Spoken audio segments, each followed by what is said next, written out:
Welcome to the conversation. I am so happy to introduce the leader, well, at least the founder of Tour de Cure. His name is Jamie Alamillo. Jamie, how you doing today?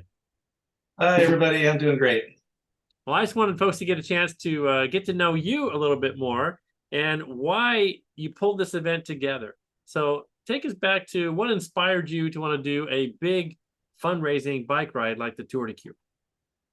Well, mainly what inspired me is after the doctors told me I'd never walk again and being labeled as a incomplete and quadriplegic.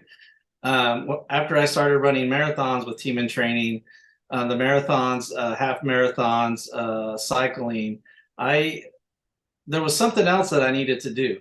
I've done it all, and I had just thought one day at dinner with my wife and I just said, you know what, I'm gonna bike from Santa Cruz to Tahoe. And she immediately says, no, no, you're not. I'm just thinking in my mind, yes, I am. I can't believe I thought of that. So, so a couple of days later, one of our main coaches, Coach Greg Ritchie, I had mentioned it to him, just mentioned to him in passing. And a day later, I had an email from him, and it was the whole route from Santa Cruz to Tahoe. And after that, I'm like, he spent time doing this. I have to do this, and that was the deciding factor. So here we are.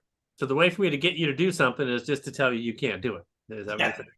I had this saying, and I put it on my cage, which was holding me in place after surgery.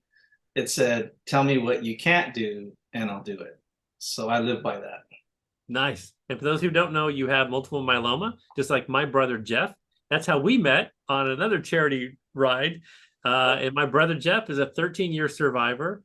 Just finally went into remission. Praise the Lord. And thanks to all the donations and support that people have given to blood cancer research. That's why my brother's alive. And talk to me about the importance of this for people to give. How important is that money for the research? It's very important. Like your brother Jeff, you know, if we didn't have people like myself raising money for cancer charity and for cancer research, we probably wouldn't be alive. Jeff wouldn't be alive. I wouldn't be alive. So it's very important. It's not just me. It's just every type of blood cancer out there, even any type of cancer. There's cancer research going on any of the cancers that we have out there. And without these monies coming in, there's nothing funding cancer research.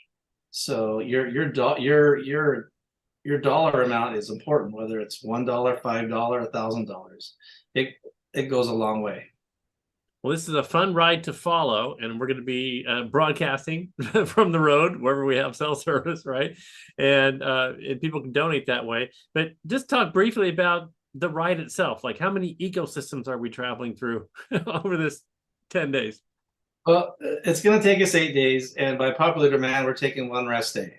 Um, it's in total, once we do Tahoe, it's 549 miles, climbing close to 29,000 feet of climbing. It's a tough ride. The first couple of days are nice and flat, which is a good build. But once we start getting into higher elevations into Mammoth and then Bridgeport, it's we're climbing. And then we have one major climb going into Tahoe. And that's just like the cream of the crop there. That's just like, you're done. That's the first time I've ever seen the top of pine trees. So Yeah. that's how you know you are very high. And you're what I call a steady rider. You're not jackrabbiting out to the front, but you always finish. And I just want to ask you, what goes through your mind on those tough parts of the ride? We got like 5 mile long climbs. And how do you keep going, Jamie? What goes through your mind? Gosh, what goes through my mind? It's just all my family. It's just the people that I've lost. The 37 rounds of chemo, the 10 rounds of radiation that I went through. That's tough. I figure I can do anything if I survive that. Stem cell transplant. That is very tough. So I just think about all everything.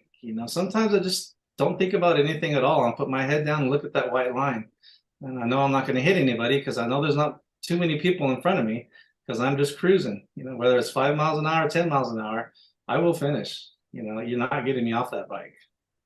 Well, somewhere near this video, I'm going to put the link, the fundraising link, so people can follow along with the story, follow us on Facebook, give money, share the link. But let's close it out with just one final question. And this is for those out there who may have just been diagnosed recently with one of the blood cancers. What advice would you have for them on how they might live their life? You know, cancer is not a death sentence anymore. Those main thing is don't put yourself in the corner. You know, lift yourself up. Find friends that are that will support you. Join a cancer group that has the same type of cancer that you were diagnosed with, same disease.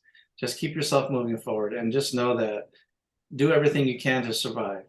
That way, everybody sees that you do that. And then, if for some reason it's time to go home, you know, you know you tried everything possible.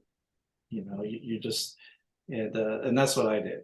I knew I was going to fight and try, and if it was time for me to go home, you know, at least I knew that I tried.